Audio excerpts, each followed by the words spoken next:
अस्सलाम वालेकुम जी। मेरा नाम है मोहम्मद शाहिद और हमने जो सिलसिला शुरू किया आउटडोर एडवर्टाइजिंग के हवाले से हाउ टू इंस्टॉल बिलबोर्ड्स। तो ये बिलबोर्ड इस वीडियो में आपको बिलबोर्ड इंस्टॉल करने का पूरा प्रोसेस समझाएंगे, बताएंगे और उसके मतलब जितनी भी मालूमात इंशाल्लाह वो सारी देंगे। अच्छा, बिलबोर्ड इंस्टॉल करने के लिए सबसे पहली जो चीज़ होती है वो होती है जी कि हाउ टू फाइंड लोकेशन, कि बिलबोर्ड जहाँ पे आपने लगाना है वो लोकेशन आप कैसे फाइंड करेंगे। तो उसके लिए मैंने एक ऑन रोड ट्रिप की है, वो मैंने how to find billboard location के नाम से वीडियो अपलोड की हुई है। उसका लिंक जो है वो डिस्क्रिप्शन में भी है, आप उसको देखेंगे तो आपको आइडिया हो जाएगा। तो वो जिस तरह बिलबोर्ड उसके अंदर नज़र आ रहे हैं उसी तरह आपने लोकेशन जो है ना वो सर्च करनी है उसकी। अच्छा, ये तो हो गया जी लोकेशन, वो पूरी वीडियो आपका ये टॉपिक कवर करेगी। उसके बाद आ जाता है जी एग्रीमेंट विद लैंडलॉर्ड, मतलब जो मालिक है उसके साथ आपने एग्रीमेंट करना है जब आपकी लोकेशन फ़ाइनल हो जाती है कि जनाब ये आपकी दीवार या आपकी छत या आपका खाली प्लॉट यहाँ पे हमने बिलबोर्ड लगाना है, तो उसके हवाले से आपने उसके साथ रेंट एग्रीमेंट करना है। अब रेंट एग्रीमेंट कैसे करना है? अगर आपका बैकग्राउंड मतलब बिल्कुल ग्रे है, मीन कोई आपका एक्सपीरियंस नहीं है, तो आप उस जगह की, उस सिटी की तस्वीर आप मुझे ईमेल कर सकते हैं, मुझे कमेंट में बता सकते हैं कि जी फ़लाँ रोड है और फ़लाँ सिटी है, तो उसका साइज़ ये है, तो मैं उसके ऊपर आपको इंशाल्लाह पूरी गाइडलाइन दे दूँगा। जब आपका किराया उसके साथ फ़ाइनल हो जाता है तो आपने उसके साथ एग्रीमेंट करनी है। उसमें दो कंडीशन जो है ना वो लाजमी, दो कागज़ लाजमी उसके अंदर मेंशन करनी है। एक तो ये कि आपने उसके साथ कोई सिक्योरिटी डिपॉज़िट एग्री नहीं करना, जैसे आप फ्लैट या मकान का एग्री करते हैं, इस तरह बिल्कुल कोई एडवांस या सिक्योरिटी डिपॉज़िट उसके साथ एग्री नहीं करना, क्योंकि ये उसके लिए एक्स्ट्रा इनकम है। तो इसमें आपको पैसे देने की, एडवांस पैसे देने की या सिक्योरिटी रखवाने की कोई ज़रूरत नहीं है। दूसरी बात, इस एग्रीमेंट के अंदर ये काज होनी चाहिए कि जब आपको परमिशन मिल जाएगी, आपकी इंस्टॉलेशन हो जाएगी, तो फिर आपको उसका रेंट स्टार्ट करेंगे। या दूसरा ये होता है कि जी आप 3 महीने या 4 महीने का उसे ग्रेस पीरियड ले लेते हैं कि जी हम इसका रेंट जो है वो 4 महीने के बाद शुरू करेंगे। 4 महीने के अंदर अंदर हम इसकी अप्रूवल अथॉरिटी से और इसकी इंस्टॉलेशन कर लेंगे, तो उसके बाद 4 महीने आप मुझे हमें ग्रेस पीरियड देंगे। दोनों कंडीशन में जो भी आपको सूटेबल लगे, जो भी आपकी अंडरस्टैंडिंग हो, दोनों में वो करें। एडवांस पैसे बिल्कुल ना दें, क्योंकि उसकी वजह ये होती है कि अगर अथॉरिटी की तरफ से कोई हर्डल आ जाती है, 100 मसले मसाइल हो जाते हैं, तो आपके वो पैसे फिर आपको वापस नहीं देता लैंडलॉर्ड। इसलिए इन चीज़ों से अवॉइड करें आप। ठीक है जी, ये तो हो गया आपका एग्रीमेंट विद लैंडलॉर्ड। उसके बाद हो जाती है जी कंपनी फार्मेशन। आपने एक कंपनी बनानी है जिसकी आपने रजिस्ट्रेशन करवानी है लोकल अथॉरिटी में। ठीक है जी, लोकल अथॉरिटी कौन सी है? फॉर एग्जांपल आप मुल्तान में हैं तो मुल्तान में पीएचए है, मुल्तान में कैंट है। अगर आप लाहौर में हैं तो लाहौर में भी 4-5 अथॉरिटीज़ हैं। अगर आप कराची में हैं तो कराची में भी 8-10 अथॉरिटीज़ हैं। तो ये बेसिकली डिपेंड करता है कि आप बिलबोर्ड्स की, आपकी जो बिलबोर्ड जो आपने लोकेशन फाइंड की है उसकी लोकेशन क्या है और वहाँ पे कौन सी अथॉरिटी डील करती है, उसके अंदर आपने जाना है और आपने अपनी कंपनी, आउटडोर एडवर्टाइजिंग की कंपनी रजिस्टर्ड करवानी है। ठीक है, उसका तरीकाकार ये होता है जी, उसमें आपको अपनी कंपनी का एनटीएन चाहिए होता है, उसमें आपको लेटर पैड चाहिए होता है, उसके ऊपर रिक्वेस्ट चाहिए होती है, उसके अलावा आपको बैंक स्टेटमेंट चाहिए होती है, अकाउंट मेंटेन सर्टिफिकेट चाहिए होता है।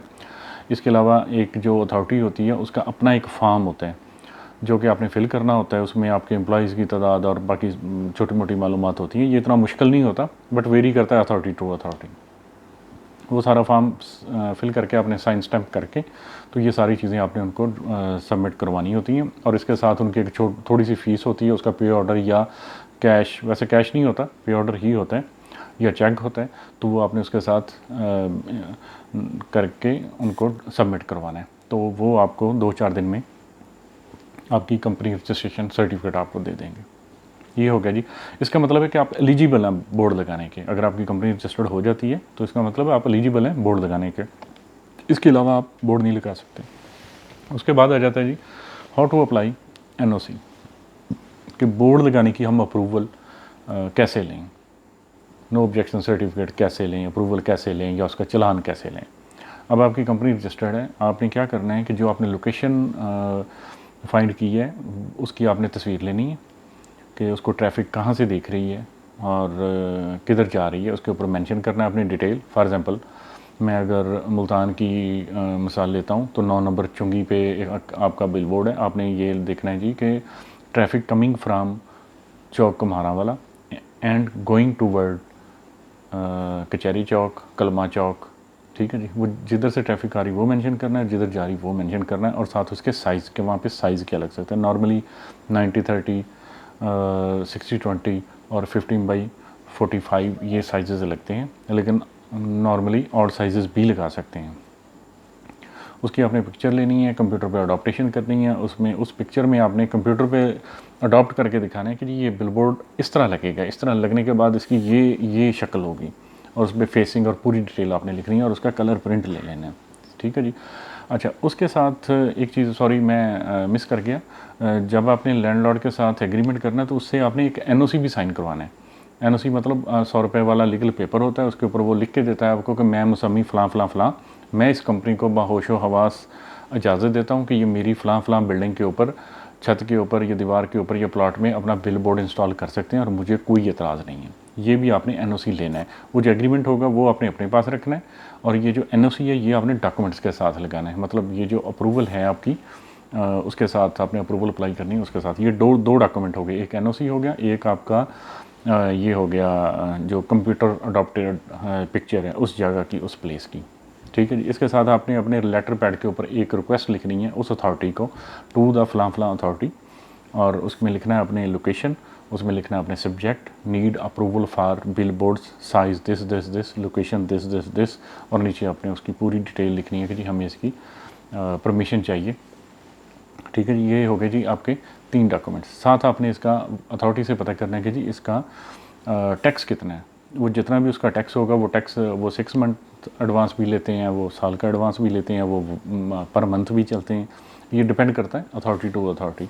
तो जो भी वो आपको टैक्स बताएंगे उसका आपने पे ऑर्डर उस अथॉरिटी का नाम का बना कर साथ लगा देना है। उसके बाद आगे जी स्ट्रक्चर स्टेबिलिटी सर्टिफिकेट। आपने किसी भी इंजीनियरिंग कंपनी के पास जाना है जो इंजीनियरिंग काउंसिल से अप्रूव्ड हो, पाकिस्तान इंजीनियरिंग काउंसिल से अप्रूव्ड हो, उसके पास जाना है। आपने उनको बताना है कि जनाब हम 60/20 या 90/30 का बिल बोर्ड लगाना चाह रहे हैं, उसके लिए आप हमें स्टेबिलिटी स्ट्रक्चर सर्टिफिकेट दे दें।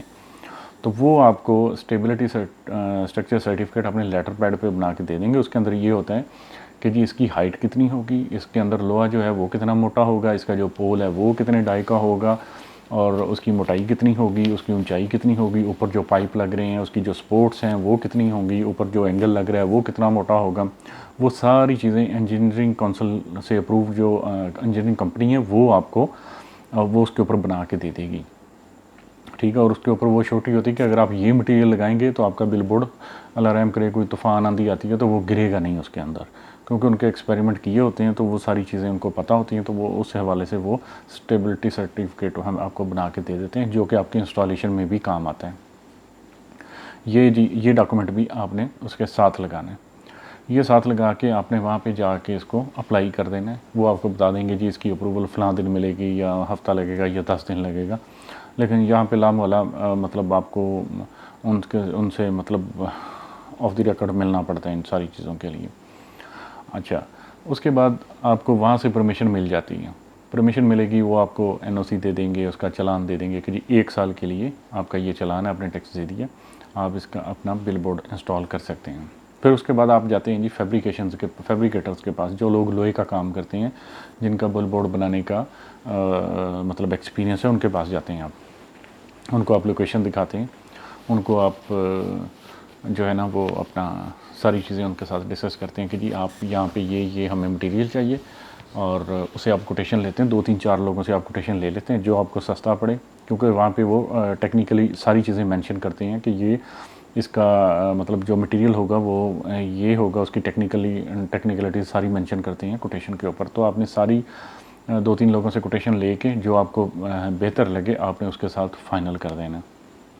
आपका बिल बोर्ड हो जाएगा जी, बिल बोर्ड इंस्टॉल होना शुरू हो जाएगा। उसमें 8 या 10 दिन या 15 दिन लगेंगे, तो वो बंदा आपसे बिल बोर्ड इंस्टॉल करना शुरू कर देगा। उसके साथ भी जो पेमेंट टर्म्स होती हैं वो यही होती हैं कि उसको 25% एडवांस दिया जाता है, फिर 25% उसको मतलब फाउंडेशन पे जो उसकी बुनियाद होती है उसके ऊपर दिया जाता है जब वो कंप्लीट कर लेता है, फिर उसको 25% उसके फौरी बाद दिया जाता है। इस तरह करके 25% पेमेंट ऐसी होती है जो आपने उसको तब देनी होती है जब वो बिल बोर्ड कंप्लीट करके नीचे उतरता है, तो वो आपसे 25% जो बैलेंस होती है वो ले लेता है आपसे।